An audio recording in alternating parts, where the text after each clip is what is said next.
सबको जय मसीह यीशु मसीह के नाम से मैं आप सभी का स्वागत करता हूं और प्रभु को फिर एक बार मैं धन्यवाद देता हूं कि आज एक नए दिन प्रभु ने हमारे जीवन में दिया है। प्रभु आप सभी को बहुत आशीष दें, आपकी सारी आवश्यकताओं को प्रभु पूरा करें। इन कठिन समय में प्रभु में आप बने रहें, परमेश्वर के वचन में और प्रार्थना में आप बने रहें। अपने परिवार के साथ प्रार्थना करें, हफ्ते में एक बार उपवास करें और प्रभु का सेवा में लगातार आप बढ़ते जाएं और जहाँ कहीं आप जाते वहाँ पर यीशु मसीह का सुसमाचार सुनाते जाएं। तो मेरे प्रियो, ये बहुत ही महत्वपूर्ण समय है कि जो प्रभु ने हमें ये दिया है कि हम इन दिनों में प्रभु यीशु का सुसमाचार को प्रचार करें, क्योंकि यीशु मसीह के आने का दिन निकट है और हमें बहुत सारे लोगों को प्रभु यीशु मसीह का सुसमाचार को सुनाना है, परमेश्वर के राज्य को हमें बढ़ाना है। इसलिए मेरे प्रियो, मैं आपको विनती करता हूं कि आप लगातार प्रार्थना में बने रहें, सेवा में बढ़ते रहें, सुसमाचार करते रहें, अपने देश के लिए, अपने राज्य के लिए, अपने शहर के लिए, अपने गाँवों के लिए, हर एक एरिया के लिए आप लोग प्रार्थना में बने रहें। और निश्चित हम लोग ये विश्वास करते हैं कि आने वाले दिनों में पवित्र आत्मा बहुत कार्य करने वाला है। परमेश्वर की बेदारी आने वाली है, बहुत सारे चिन्ह चमत्कार होंगे यीशु मसीह के नाम से। तो ये मैं आपको उत्साहित कर रहा हूँ, आप बने रहो प्रभु में, अपने भाई बहनों के कांटेक्ट में रहो, एक दूसरों को उत्साहित करो, एक दूसरों को समझाते रहो। जैसे यीशु मसीह का दिन निकट आ रहा है वैसे हमें और लोगों के साथ में संपर्क में रहना है और परमेश्वर के राज्य को हमें बढ़ाना है। और बहुत परमेश्वर को मैं धन्यवाद देता हूँ कि जब 2020 ये वर्ष जब शुरू हो गया था, तभी परमेश्वर ने मुझे एक वचन दिया। उत्पत्ति का 26:3 में बहुत ही सुंदर वचन है, कहता है मैं तेरे संग रहूँगा और तुझे आशीष दूंगा। तो ये वचन जो है सिर्फ मेरे लिए नहीं है, लेकिन मैं समझता हूँ कि ये मेरे लिए तो है, सबसे पहला मेरे परिवार के लिए है और मेरे कलीसिया के लिए है। तो ये वचन जो परमेश्वर ने मुझे दिया तो मैं बहुत ही आशीषित हुआ मेरे प्रियो। तो ये वचन मैं हर दिन मैं याद करता हूँ कि सच में परमेश्वर मेरे घर संग है और परमेश्वर अगर मुझे आशीष देता है तो कौन मेरे आशीष को रोक सकता है। तो प्रभु हमारे जीवन में बहुत कार्य किया इस लॉकडाउन के द्वारा और हमने बहुत सारे लोगों के लिए हम आशीष का कारण बने। तो हम सारी महिमा यीशु मसीह को देते हैं, प्रभु को धन्यवाद करते हैं, उसकी स्तुति करते हैं, वो भला है, उसकी करुणा सदा की। तो आइए समय हम वचन में जाने से पहले अपने सिरों को झुकाएं और हम प्रार्थना करें। हे पिता परमेश्वर, हम धन्यवाद देते हैं प्रभु आज के समय के लिए। फिर एक बार तूने हमें एक नया समय दिया, एक नया दिन और एक नया सप्ताह हमारे जीवन में दिया। हम तेरा नाम को कोटि कोटि धन्यवाद देते हैं प्रभु। धन्यवाद कि फिर एक बार तेरा वचन सुनने के लिए हमें मौका दिया। परमेश्वर, हम लोग सिर्फ वचन को सुनने वाले नहीं बल्कि उस वचन के अनुसार करने वाले हमें बना प्रभु। हम मार्था के समान दुनिया संसार की चीज़ों में नहीं बल्कि मरियम के समान अपना मन लगाकर, दिल लगाकर तेरे वचन को सुने और उस वचन के अनुसार हम करने वाले बने प्रभु।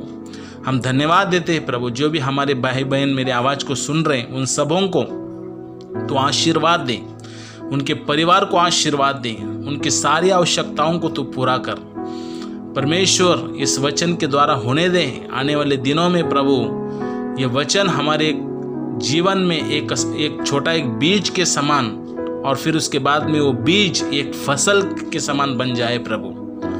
बहुत सारे आशीष और आशीष की बेदारी ये वचन हमारे जीवन में लेके आए और ये होगा। हम लोग विश्वास करते हैं प्रभु, ये होगा, ये होने वाला है, क्योंकि प्रभु तेरा वचन बहुत ही शक्तिशाली वो कार्य करता है प्रभु। धन्यवाद देते हैं परमेश्वर। आगे का समय आपको हाथों में देते हैं। पवित्र आत्मा तो हमारी अगुवाई कर, हमें चला, हमें समझा कि हम किस तरीके से इस वचन को सुनकर उसके अनुसार हम चलें। पवित्र आत्मा हमें बुद्धि और ज्ञान दे, हमें आशीष दे और सहायता कर। यीशु मसीह के नाम से प्रार्थना करते सब मिलके कहें आमीन। आइए समय अपने पवित्र शास्त्र को हम लोग खोलेंगे और प्रेरितों के कार्य अध्याय 8 और वचन 26 वचन से आज हम लोग पढ़ने वाले हैं फिलिप्पुस और कुश देश का एक अधिकारी के बारे में। वचन 26 से, फिर प्रभु के एक स्वर्गदूत ने फिलिप्पुस से कहा, उठ और दक्षिण के और उस मार्ग पर जा जो यरूशलेम से गज्जा को जाता है। यह रेगिस्तान मार्ग है। वह उठकर चला दिया और देखो कुश देश का एक मनुष्य आ रहा था जो खोजा और कुशियों की रानी कांदके का मंत्री और खजांची था। वह आराधना करने को यरूशलेम आया था। वह अपने रथ पर बैठा हुआ था और यशायाह भविष्यवक्ता की पुस्तक पढ़ता हुआ लौटा जा रहा था।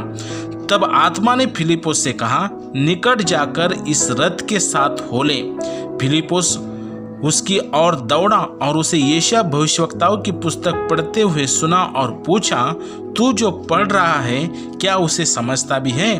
उसने कहा, जब तक कोई मुझे न समझाए तो मैं कैसे समझूं? और उसने फिलिप्पुस से विनती की कि वह चढ़कर उसके पास बैठे। पवित्र शास्त्र का जो अध्याय वो पढ़ रहा था वह यह था, वह भेड़ के समान वध होने को पहुंचाया गया और मेमना अपने उन कतरने वालों के सामने चुपचाप रहता है, वैसे ही उसने भी अपना मुंह न खोला। उसकी दीनता में उसका न्याय नहीं होने पाया। उसके समय के लोगों का वर्णन कौन करेगा, क्योंकि पृथ्वी से उसका प्राण उठा लिया जाता है। इस पर खोजा ने फिलिप्पुस से कहा, मैं तुझसे विनती करता हूँ, ये बता कि भविष्यवक्ता ये किसके विषय में कहता है, अपने या किसी दूसरे के विषय में? तब फिलिप्पुस ने अपना मुंह खोला और इसी शास्त्र से आरंभ करके उसे यीशु का सुसमाचार सुनाया। मार्ग में चलते चलते वे किसी जल की जगह पहुंचे। तब खोजे ने कहा, देख यहाँ जल है, अब मुझे बपतिस्मा लेने में क्या रोक है? फिलिप्पुस ने कहा, यदि तू सारे मन से विश्वास करता है तो ले सकता है। उसने उत्तर दिया, मैं विश्वास करता हूँ कि यीशु मसीह परमेश्वर का पुत्र है। तब उसने रथ खड़ा करने की आज्ञा दी और फिलिप्पुस और खोजा दोनों जल में उतर पड़े और उसने खोजा को बपतिस्मा दिया। जब वे जल में से निकलकर ऊपर आए तो प्रभु का आत्मा फिलिप्पुस को उठाकर ले गया और खोजे ने उसे फिर न देखा और वह आनंद करता हुआ अपने मार्ग पर चला गया। फिलिप्पुस अशदोद में आ निकला और जब तक कैसरिया में न पहुंचा तब तक नगर नगर सुसमाचार सुनाते गया। हालेलुया। इस जगह पे हम लोग देखते हैं कि परमेश्वर का आत्मा फिलिप्पुस के ऊपर ऐसा आया और वो सुसमाचार सुनाने के लिए जब जाता है तो एक जो खोजा है वो खोजा को सुसमाचार सुनाने के लिए पवित्र आत्मा परमेश्वर का दूत उसे लेके आता है।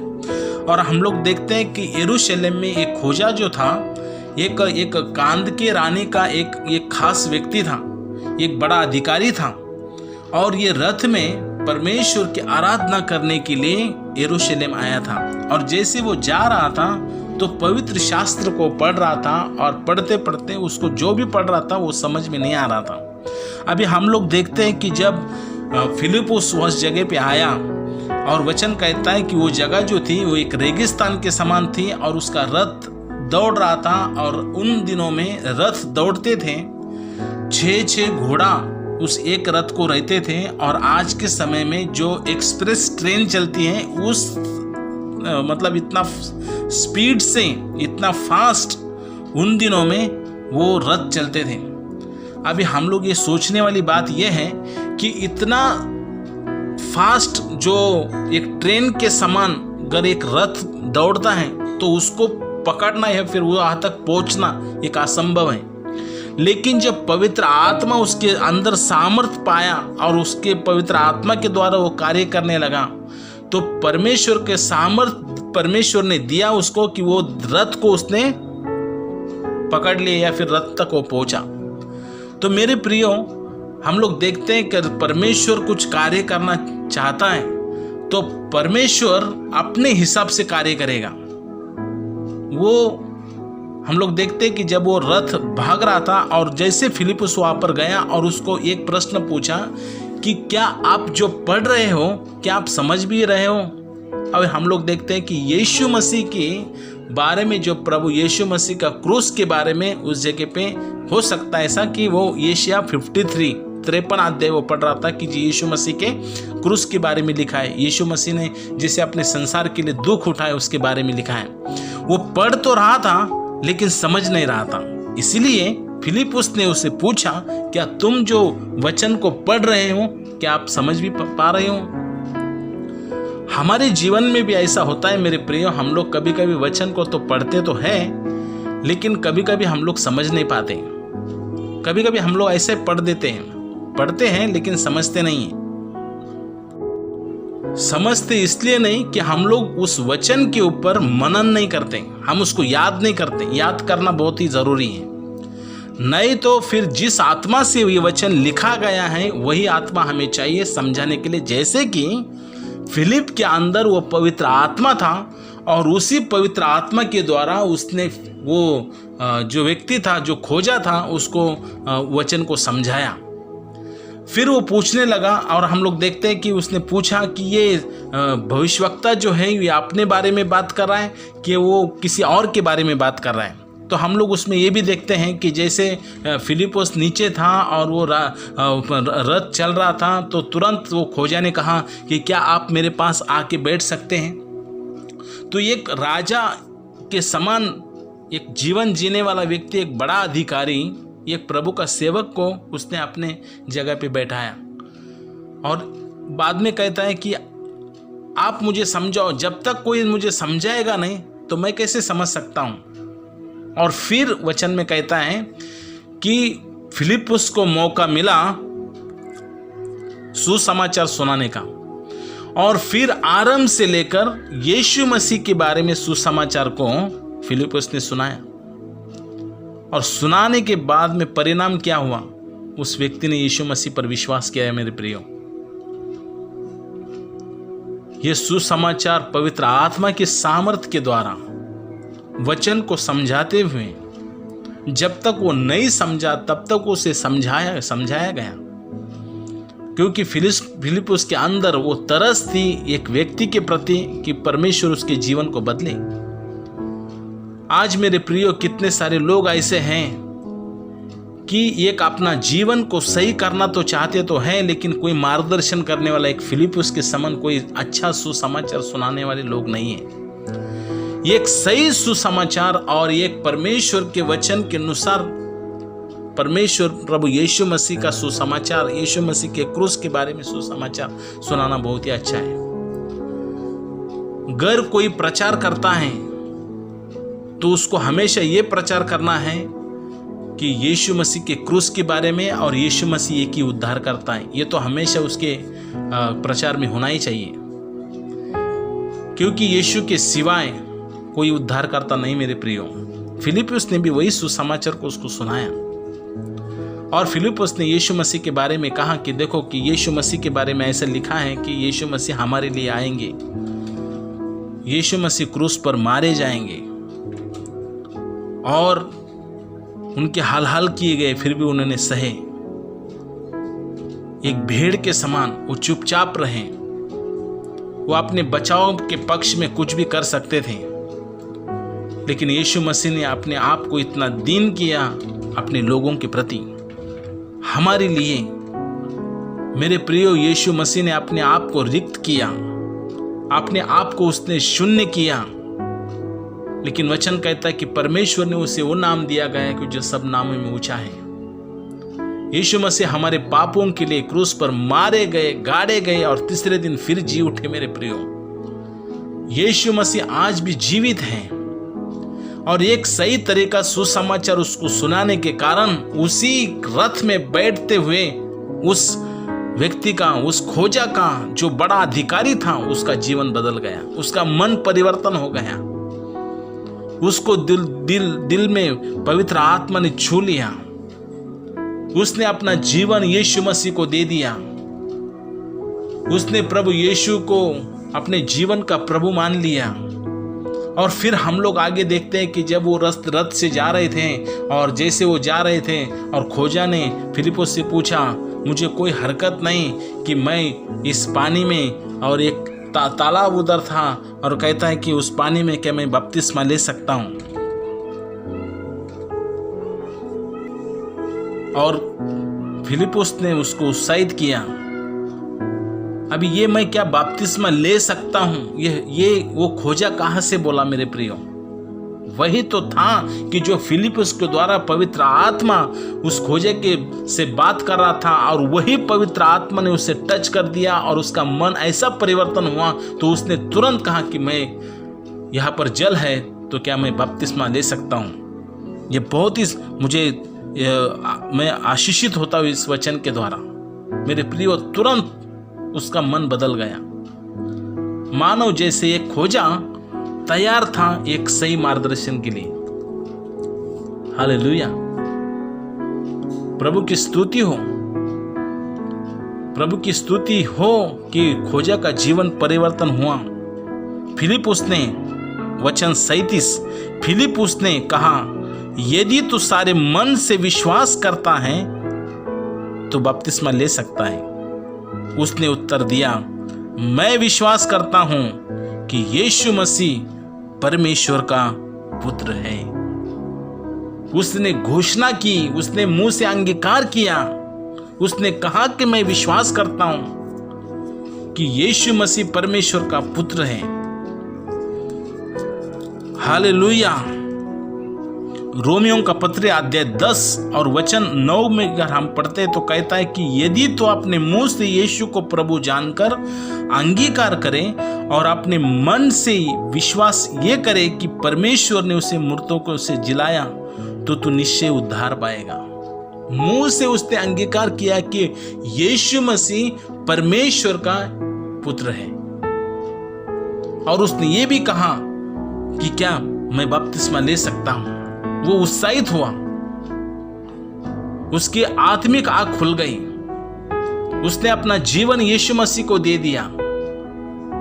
मेरे प्रियो, बहुत समय नहीं लगा उसका मन परिवर्तन होने के लिए। पवित्र आत्मा ने उस जगह पे कार्य किया, क्योंकि फिलिपुस जो था वो पवित्र आत्मा के सामर्थ्य से भरा हुआ व्यक्ति था, और वही सामर्थ्य के द्वारा खोजा के जीवन में कार्य हुआ। क्यों? इसलिए कि जो वचन वो पढ़ रहा था वही आत्मा ने वो वचन को लिखा गया था, और वही आत्मा फिलिपुस के द्वारा उसको मिला, और फिर उसने तुरंत कहा कि मैं भी विश्वास करता हूं कि यीशु मसीह परमेश्वर के पुत्र है। हालेलुया। परमेश्वर का आत्मा और मनुष्य का आत्मा जैसे एक हुआ मेरे प्रियो, उस जगह पे कुछ कार्य हुआ। मनुष्य का आत्मा और परमात्मा जो परमेश्वर का आत्मा है, वो हमेशा एक रहना चाहते हैं। शैतान हर प्रकार की कोशिश करेगा हमें परमेश्वर के प्रेम से अलग करने की, लेकिन वचन कहता है कि परमेश्वर के प्रेम से मुझे कोई अलग नहीं कर सकता। क्या भविष्य और क्या वर्तमान, क्या स्वर्गदूत, कोई भी नहीं कि जो परमेश्वर के प्रेम से मुझे अलग कर सकता है। हाँ, अगर कोई अलग कर सकता है तो मैं खुद हूं। मैं अगर परमेश्वर को अपने जीवन को नाकारता हूं तब मैं परमेश्वर से अलग होता हूं, लेकिन मैं आपको उत्साहित करता हूं कि आपको परमेश्वर के प्रेम से कोई अलग नहीं कर सकता। कोई भी परमेश्वर के आशीष से आपको अलग कोई नहीं कर सकता। परमेश्वर ने आपको चुना है। वो खोजा को ईश्वर ने चुना था, उसके अंदर वो तरस थी। वो प्रभु के भजन करने के लिए यरूशलेम में आया था। कुछ बात को समझा, कुछ बातों को नहीं समझा। वो पढ़ रहा था कि मैं जब तक नहीं समझूं, लेकिन उस जगह पे पवित्र आत्मा ने कार्य किया। फिलिपुस के द्वारा उसको एक सही सुसमाचार सुनने के कारण उसका उद्धार हुआ मेरे प्रियो। और उसी समय हम लोग देखते हैं कि फिलिपुस और उस खोजा वो दोनों पानी में उतरे, और फिलिपुस ने उस खोजा को बपतिस्मा दिया। ये बहुत ही सामर्थ्य शिक्षा है। बपतिस्मा मतलब धर्म परिवर्तन नहीं है। बपतिस्मा मतलब मेरा एक नया जन्म होना। मैं यीशु मसीह को सारे संसार के सामने स्वीकार करता हूं और ये कहता हूं कि प्रभु यीशु मसीह ये परमेश्वर का पुत्र है। एक मैं चिन्ह, बाहरी चिन्ह मैं दिखाता हूं, मैं अंदर विश्वास करता हूं। समझो, मैंने अगर कहा मैं विश्वास करने वाला व्यक्ति हूं, तो मैं आपको विश्वास कैसे दिखाऊं? क्योंकि विश्वास तो अपने मन के अंदर किया जाता है। मुझे दिखाना है मैं यीशु मसीह पर विश्वास करता हूं, इसका मतलब मैं बपतिस्मा लेता हूं और मैं संसार को दिखाता हूं कि मैं यीशु मसीह पर विश्वास करता हूं। हालेलुया। बपतिस्मा लेना मतलब यीशु मसीह पर मैं विश्वास करता हूं संसार के सामने। यीशु मसीह ने क्या कहा? कहता है जो कोई संसार के सामने मुझे नकारेगा, एक दिन मैं भी पिता परमेश्वर के सामने उसको नकारूंगा। और जो कोई संसार के सामने, लोगों के सामने मुझे स्वीकारेगा, मैं भी एक दिन पिता परमेश्वर के सामने उसको स्वीकारूंगा। और वही तो खोजा ने किया। इस संसार के सामने यीशु मसीह को उद्धारकर्ता के रूप में उसने ग्रहण किया और उसका उद्धार हो गया। Praise the Lord. बपतिस्मा मतलब एक नया जन्म और खोजा का एक नया जन्म हुआ। उसके लिए प्रभु को धन्यवाद हो, प्रभु की स्तुति हो मेरे प्रियो। वचन 38, तब उसने रथ खड़ा करने की आज्ञा दी और फिलिपुस और खोजा दोनों जल में उतर पड़े और उसने खोजा को बपतिस्मा दिया। वचन 39, जब वो जल में से निकलकर ऊपर आए तो प्रभु का आत्मा फिलिपुस को उठा ले गया और खोजे ने उसे फिर न देखा और वो आनंद करता हुआ अपने मार्ग पर चला गया। Praise the Lord. इसी काम के लिए पवित्र आत्मा ने फिलिपुस को भेजा था। उसका जीवन परिवर्तन हुआ और हम लोग देखते हैं कि जो भी उसके मन में गड़बड़ियाँ थी, जो भी प्रश्न थे, जो निराश था, कि जो बार बार वचन को पढ़ रहा था लेकिन समझ नहीं पा रहा था, लेकिन उसके बाद में हम लोग देखते हैं उसके मन में शांति और आनंद आया। ये आनंद जो है ना, ये आनंद प्रभु का एक फल है, आत्मा का एक फल उसे कहते हैं। उससे पहले कि उसके मन में आनंद नहीं था, बहुत सारे प्रश्न थे, वो चिंता में था, वो समझ नहीं पा रहा था। वचन तो पढ़ तो रहा था लेकिन समझ नहीं पा रहा था, उलझन में था। लेकिन एक सही मार्गदर्शन उसको मिलने की वजह से वचन में कहता है फिलिपुस उससे दूर हुआ, फिलिपुस वहां से चला गया, लेकिन फिलिपुस उसके अंदर एक आनंद और एक शांति छोड़ के गया। वो होता है परमेश्वर का आत्मा और एक सच्चाई जब उसके अंदर आई मेरे प्रियो, वो आनंदित हुआ, वो खुश रहा। हालेलुया। प्रभु हमेशा हमें खुश और आनंद देना चाहते हैं। यीशु मसीह हमारे लिए घायल हुए इसलिए कि हम चंगाई में रहें। यीशु मसीह गरीब बने कि हम धनवान हो जाएं। यीशु मसीह श्रापित हुए कि उनके श्राप से हमें आशीष मिले। यीशु मसीह मारे गए कि उसके मर जाने से हम जिंदा हो जाएं। यीशु मसीह ने दुख और तकलीफ को उठाया मेरे प्रियो, सारे मानव जाति के लिए। यही कारण था कि किसी आत्मा का नाश ना हो, लेकिन हर एक जन को अवसर मिले प्रभु यीशु मसीह पर विश्वास करने का, जैसे खोजा को मिला। जैसे खोजा को मौका मिला, उसने वचन को सुना और उसका उद्धार हुआ और उसके अंदर जो समस्याएं थी वो समस्या निकल गई और उसके जीवन में खुशी और शांति आई, आनंद आया मेरे प्रियो। हर एक प्रश्न का जवाब अगर कोई है तो उसका नाम है यीशु मसीह। आज पूरा संसार बहुत सारे प्रश्नों से भरा हुआ है मेरे प्रियो। हम लोग देखते कोविड-19 से पूरा संसार में हाहाकार है, समस्याएं, अर्थव्यवस्था नीचे चली गई है, देश गरीबी की ओर बढ़ रहे हैं, राष्ट्र राष्ट्र पर उठ रहे हैं, राज्य राज्य पर उठ रहे हैं, बहुत सारी समस्या है। लेकिन मैं आपको उत्साहित करना चाहता हूं और ये भरोसा दिलाना चाहता हूँ प्रभु के वचन के अनुसार, यीशु मसीह आपको कभी नहीं छोड़ेंगे। आपका एक बाल भी प्रभु यीशु मसीह नाश नहीं होने देंगे। कोई चिंता मत करो भविष्य की, प्रभु सब कुछ संभाल लेगा। यीशु मसीह के पीछे चलना सीखो, उसके वचन को ग्रहण करो, उस पर विश्वास करो, उसके मार्ग पर चलो। उसके मार्ग में जीवन है, उसके मार्ग में मौत नहीं है। शैतान हमें कुछ नहीं कर सकता, वो हमें सिर्फ डरा सकता है, लेकिन डरो मत, यीशु मसीह तुम्हारे साथ है।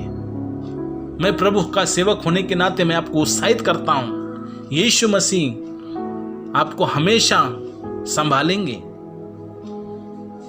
जैसे प्रभु ने अभी तक संभाला, आगे भी वही अगुवाई करेंगे। अपनी जीवन की डोर उनके हाथ में दे दो। जिस नाव में यीशु है वो नाव कभी डूब नहीं सकती। Hallelujah, praise the Lord. कोई चिंता मत करो, प्रभु सब कुछ संभाल लेंगे। मैं आपको उत्साहित करता हूं मेरे प्रियो, प्रभु में आगे बढ़ो। प्रभु आपके साथ है।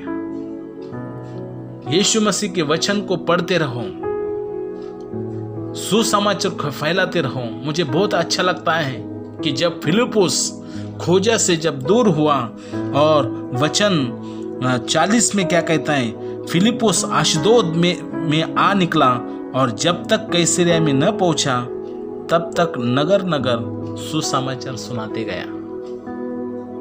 सिर्फ वो खोजा को सुसमाचार नहीं सुनाया, ये तो सिर्फ एक उदाहरण उस जगह पे लिखा गया, लेकिन फिलिप्पुस ने बहुत सारे लोगों को सुसमाचार को सुनाया, बहुत सारे लोगों को सुसमाचार सुनाया। मेरा काम भी यही है कि मेरी गवाही